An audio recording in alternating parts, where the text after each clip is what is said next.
Welcome to the Kindness Matters podcast.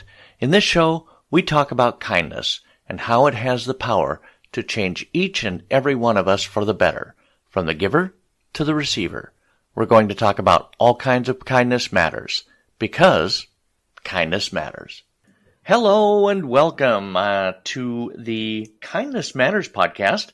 I am your host, Mike Rathbun, and for the second time, only the second time, I have two guests on my show, and I am so psyched for that.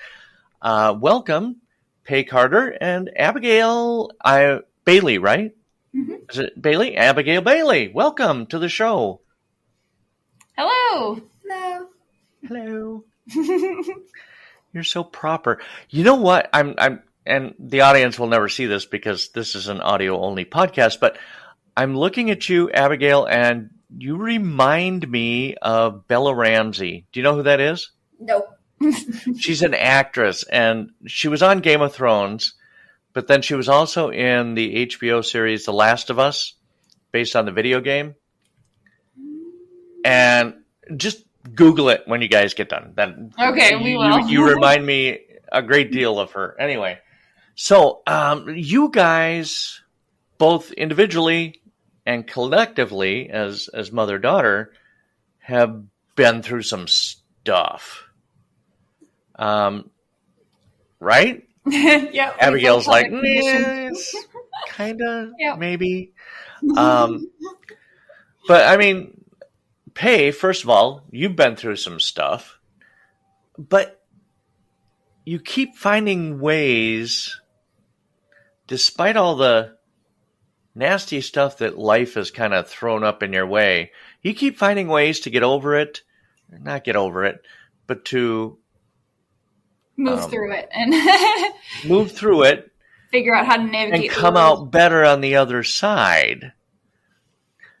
So talk to me a little bit about what all is going on in Pey Carter's life right now. Oh, sure. So I am a disability advocate. I'm an author and public speaker. I have 8 lovely conditions. I have PTSD from serving in the military. I have fibromyalgia, dysautonomia, postural orthostatic tachycardia syndrome, Ehlers-Danlos, generalized seizure disorder. I'm also on the autism spectrum, and then a eating disorder called avoidance restrictive food intake disorder. I think that's the full list. Wow. After a while, I have to try to remember, make sure I get all of them. Did I forget anything? Wow, that's incredible. And you have taken everything that life has thrown at you and tried to work it into bringing awareness to whatever it is. I mean, some of these things, I knew that was going to screw me up. Fibromyalgia, it's a simple word, Mike. A lot of people already know about. Many people suffer from, but not everything. And you've taken that and you've spoken out about it to shine a light on it. And I think that's incredible. Tell me about your theater work. Sure. So, many years ago, I started collecting stories from military sexual trauma survivors from across the country. I collected their writings, poems, all sorts of things, and I put them into a theater project called Speaking Out Why I Stand, which was performed in La Crosse, Wisconsin, and then later San Diego, California. San Diego. I love San Diego. Old town. My parents, fun fact, means absolutely nothing, used to live just north of San Diego in Encinitas. And yeah, I visited a couple times and it was glorious. So, and this was an effort to raise awareness of that. And I think it was cathartic in a way for the actors as well, right? Sure. So it wasn't the people that were in the play, the actors, they weren't actually the ones that experienced it. It was They people were from reading the other community. survivors. Yeah, so accounts. it was great because not only does it educate the community, but then also you have people that are actually like playing this person that, and living through their situation. So it was very eye-opening. And it made me understand the impact of storytelling and narrative justice. It's very powerful. Quick, again, side note, did any of the authors, the writers, get to meet the people that were playing them?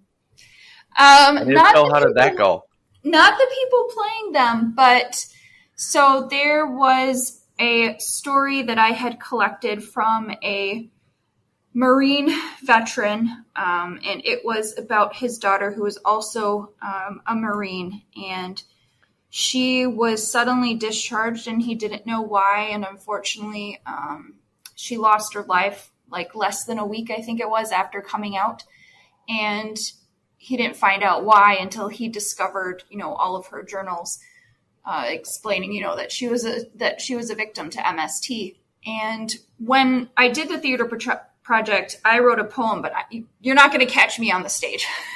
Oh, and so there was somebody you're a public else. speaker. I know, but stage is just different for me. But the person that read my poem, actually, so the actors that were doing it some of them wanted to connect with the people's stories that they were reading. And this woman, Dawn, who was reading mine, got connected with Gary. He's the Marine veteran who lost his daughter, and they're now married. Oh, fun. So that was a really cool thing that came out of doing this theater performance, this project, which is about a very heavy, touchy subject, is now there's these two people that are married, and gosh, they've been married for years now. So, oh my goodness, that's crazy. That's fun. I mean, crazy in a good way. But okay, so now when were you diagnosed with Ehlers-Danlos? I was diagnosed when I was 29, so about 8 years ago. Okay. All right. Just a baby. Everybody compared to me as a baby. So for those of our audience that don't know what Ehlers-Danlos is, and I do because I have a friend who has it, but can you explain a little bit about what that is? And this is for either of you. Abigail, you can feel free to jump in too if you want.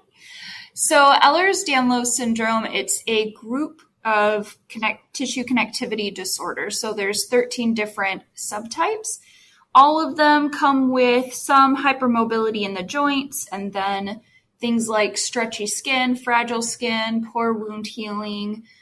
So it's kind of, I like to explain it like it's like building a body using a glue stick instead of super glue.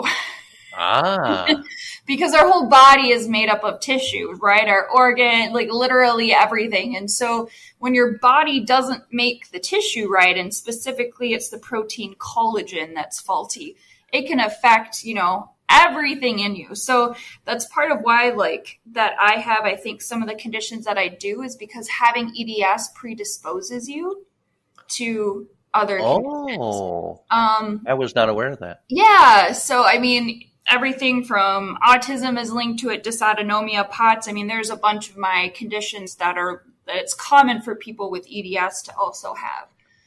So Abby and I have the hypermobile type, which means basically all of our joints in our body are hypermobile. They stretch, they bend farther than they should. So another way that I like to talk about it, and it's something that we mention in our picture book, is it's like if you take a rubber band, typical people, they're stretching it, and then what happens over time? It stretches out and it stops coming back. Right. It gets weak. Yep. It can tear. But that usually takes a very long time, right? Decades. For people with EDS, we're taking that rubber band and we're constantly stretching it way far, too far than it should be going. So what happens is a lot sooner for us, we get things like dislocations and sprains and other injuries as well. So sometimes it's like saying you have the body of somebody that's quite a few decades older. Guilty. So, like, for me, I didn't know that I had this going into the military, so all my lower extremities are the ones that are messed up. So I have degenerative damage in my lower back, both hips. I'll be looking probably at a double hip replacement before I'm 50. I have both of my feet are permanently fused. So, yeah. Something you can't tell by looking at me. Both your feet are permanently fused? Mm-hmm. Means they don't. They don't. They turn over. The audience again range. can't see this, but what? Yeah. So, like, if you grab your feet and then like your toes, and you can kind of bend them. I don't know, 45-degree angle, maybe. I don't know. I'm horrible with angles. I could take mine and flip them all the way over. Oh, you're like hyper. I know. Do you get that response a lot? Oh. Yeah, that's usually or ew. That would be disrespectful. So I've got plates and staples and all sorts of things, so I kind of have that typical or normal range. So it's kind of like double jointedness? Yeah, that's basically. Mm-hmm. Okay. So one time you're the life of the party, next thing you know. Mm-hmm. Yep. That's really cool. And so you were diagnosed at 29, you said? Yes. Okay. But Abby, you are much younger. Do you think Abby was diagnosed because you recognized symptoms, Pey? Well, when I was diagnosed, I got Abigail and her brother to a geneticist to get tested just because, if I had known, I didn't have any symptoms as a kid. Nobody ever said anything about me being hypermobile or, I didn't have any GI issues or anything like that. But I went into the military and then, having my first major surgery at 22, I didn't want that, for my kids. So I took Abigail and her brother to a geneticist and open shut. Abby has EDS. And then my son, her brother, does not. So 50-50 chance you lucked out. Mm-hmm. Thanks, Mom. Oh, so now let's talk about this book because I think this is so cool. Abby, you're going to be a published author. What the heck? Are you fazed by that at all? You're just like a typical kid. You're like, no, I know I'm good. So what made you decide you wanted to write a book? Well,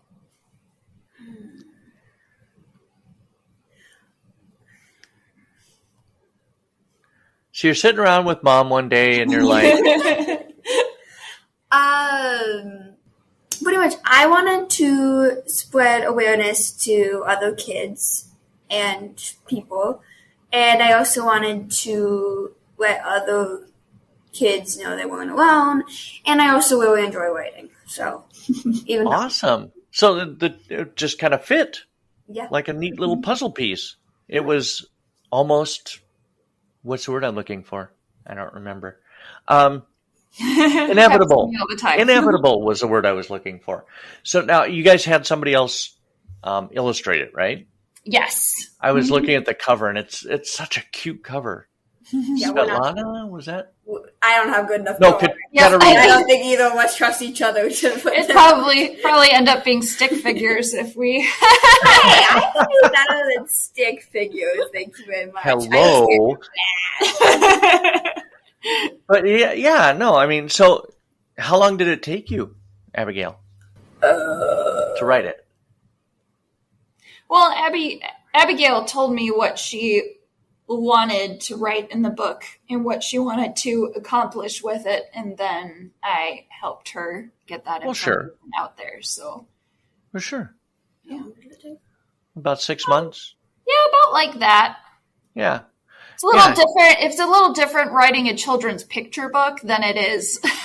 It is. Doing a blog or writing a speech, and and so it's a whole different process. Mm-hmm. So, Abby, what's your process for writing? You go up in the morning, you grab a cup of coffee, sit down at the laptop. No, I'm kidding. So, you're sitting around, you're playing, you think, "Ooh, that's a good idea. I got to write that down." What made you decide to write the book, or what made you decide you wanted to? I don't know. Too long though. It's so long. I have the memory of a goldfish. Well, what was it like getting diagnosed? Yeah, that's a good question. Annoying. Annoying. Yeah. So what were the sad. tests like? Yeah, I can perfectly remember me bursting into tears afterwards. So probably annoying. Were there blood tests or Well, what's the testing like? There's 13 different subtypes, and the type that we have is the only one that they haven't identified a gene, so there's no genetic testing for the one. So there's a scale where they basically look at certain joints in the body and give you a point if you hyperextend with those joints. And then they also look at, other things like, is your skin stretchy? Do you bruise easily?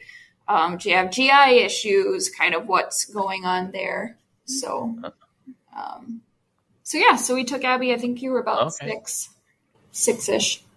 Steal my wife. I'm sorry, say that again? She still gets a little frustrated that she has EDS, so she had to give up some things she really liked. I think that was the hardest part. Yeah, I suppose things like dance and tumbling and gymnastics are probably kind of out the window. I don't know if you were interested in those before. Gymnastics. But... Oh, yes, gymnastics.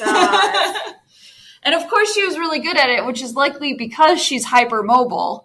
Probably. So she You're was... saying I can't have talent without being hypermobile? You'd have been good anyway, but that probably helped you be super good.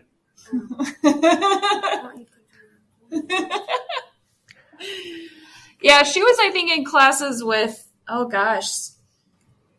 to 13-year-olds at the age of 6/7. So, I mean, she was really good at it. And then the other part I think was difficult was no more monkey bars, which trying to tell a 6-year-old they can't play on monkey bars. Especially when your window playground is made out of monkey bars. Yes.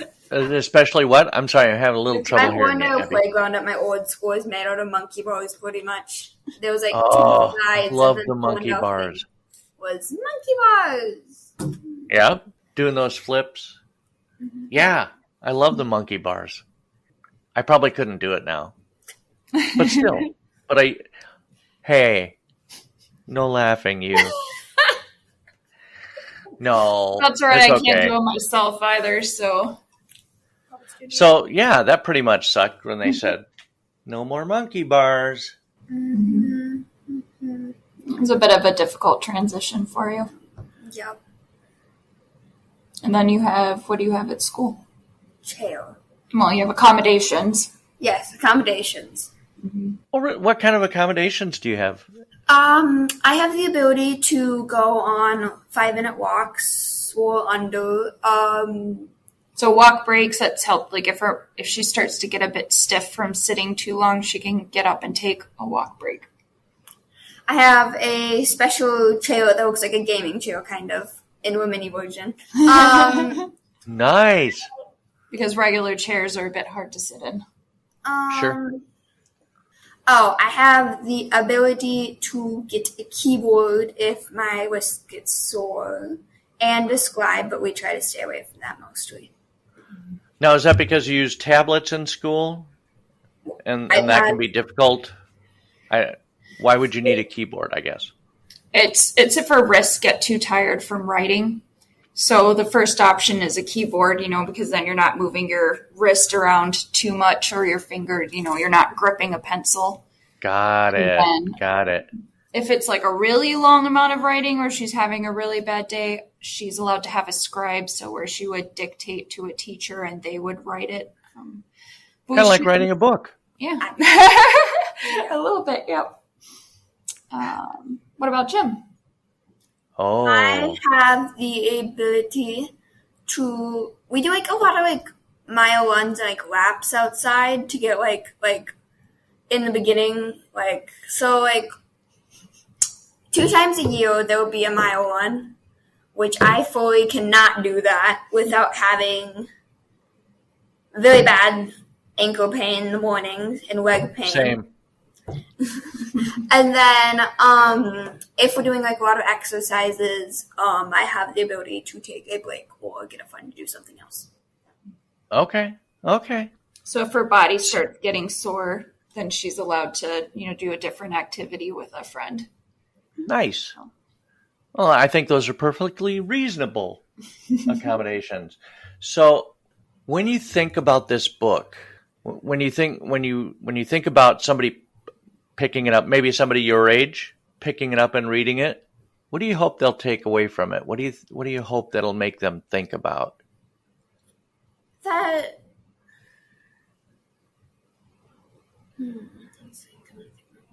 I should have submitted questions. I'm sorry. That's okay. I hope that they'll understand, I guess, a bit more about EDS and how that some kids' lives are not the same as theirs. And Yeah, because that's huge. I think every kid thinks that every other kid they have the same life. And I think it's hard for them to understand when somebody doesn't have the same life that they do. Especially so if they that would don't be, look different. this book will be a good help with that. Lots of smiles. Lots of smiles. You are the cutest kid, Abigail. So what does the book follow? What do we talk about in the book? The book, do you just want me to give the one down? You can talk a bit about what it's about. No spoilers, but yeah, give us a rough outline. Do you want me to do the rough outline? Yeah, Uh-oh. it seems like I'm joking. Did I touch a nerve with the No. rough outline? No. Okay. I'm just horrible This at is not her- spoiling. Yes, that's one. She is. What's that? She's not great at not spoiling things. So if she sees like a movie before you, which happens, something like that it's you have to keep saying like, stop, I haven't seen it yet. So, but the book, it's based on her lived experience. So it's not a story that we just, made up. It talks about getting diagnosed and then trying to navigate school with accommodations. When you look typical, you don't look like you need them. Right. Yeah. I mean, well, I guess at your age, you don't normally hear the term invisible disabilities until you have them, right? Yeah. So is the main character in the book, is her name Abigail too? Mm-hmm. Yeah? Yes. Yep. Yes. Yep. Yes, sirree, Bob. You guys are really helping others out there, and I really love that. I think that's the definition of kindness, really, is teaching empathy. And you're going to help so many people. And maybe it's not just Ehlers, maybe it's some other disability. But I think this book is going to help so many kids empathize with other kids like you. And now we're still in the Kickstarter phase, right? Yes. Okay. Mm-hmm. It launched about a week ago. We're about just over 30% funded. Yeah, I know. It's very exciting. Very exciting. Have you ever done a Kickstarter before? I never have. Yes, this is our second okay. one. We did one earlier this year for an Ehlers-Danlos themed coloring book. So it was just it's full of puns like Flexi and I know it. My joints go out more than I do. I'm not clumsy. I'm just checking gravity. Oh my gosh. It's not swagger. I'm just sore. And so it was actually almost 900% funded. It was very, very, very, very successful. Excellent. So we have high hopes for, this book too. I haven't actually told Abby all of this, but my partner and I were at the Milwaukee Pride event last weekend. We had the opportunity to advertise and talk about the book. How cool. Yes. And Very cool. She knew that part. But what I haven't had a chance to tell her is that we had, I have a big banner, right, that has our faces in the book title. We had over 60 people come up that either had Ehlers-Danlos or a loved one with Ehlers-Danlos. That were just very excited and then very unexpected to see, a table talking about Ehlers-Danlos at an LGBTQ Pride event. Then we had a couple of people that were in tears because they had never met another person with Ehlers-Danlos. So the fact that we were there having a table talking about it, the fact that this lovely, lovely person is wanting to put out a book and share her experiences.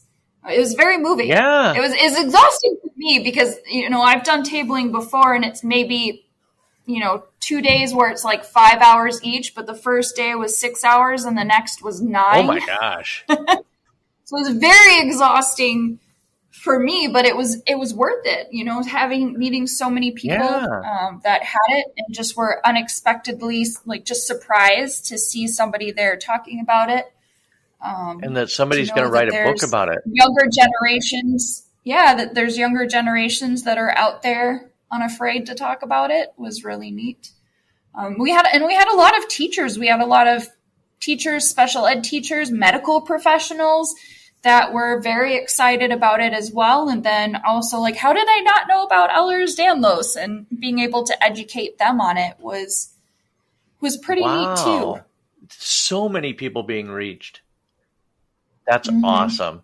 All thanks to Abigail and her book. Mm-hmm. You could be proud of that.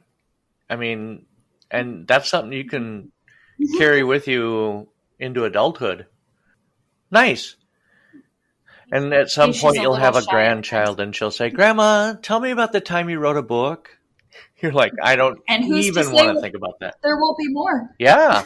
Oh, I could see a whole series of books. Yep. Okay, old man. Well, thank you so much for coming on, guys. I really do appreciate it. You guys are two of the kindest people I have ever had the pleasure of knowing. And I don't say that to everybody.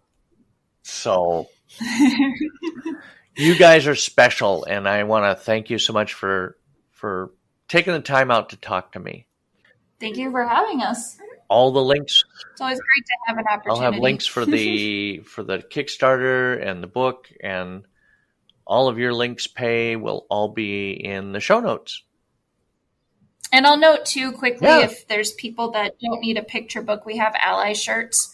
So the future is accessible, make Pride accessible. We have the coloring book. There's stickers. There's all sorts of things. If you're interested in backing the campaign but don't need a picture book, we have many ways to do so. Is that all on your website?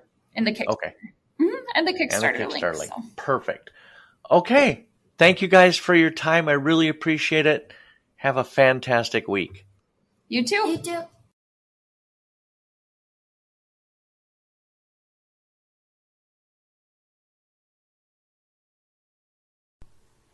What child dreams of writing a book? I mean, about her disabilities. That's just so crazy, but it's awesome too, right?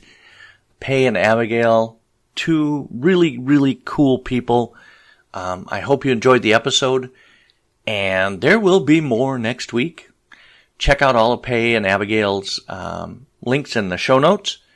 And until next week, be that person who roots for others, who tells a stranger they look amazing, and encourages others to believe in themselves and their dreams. You've been listening to the Kindness Matters podcast. I'm your host, Mike Rathbun. Until we meet again, have a good week.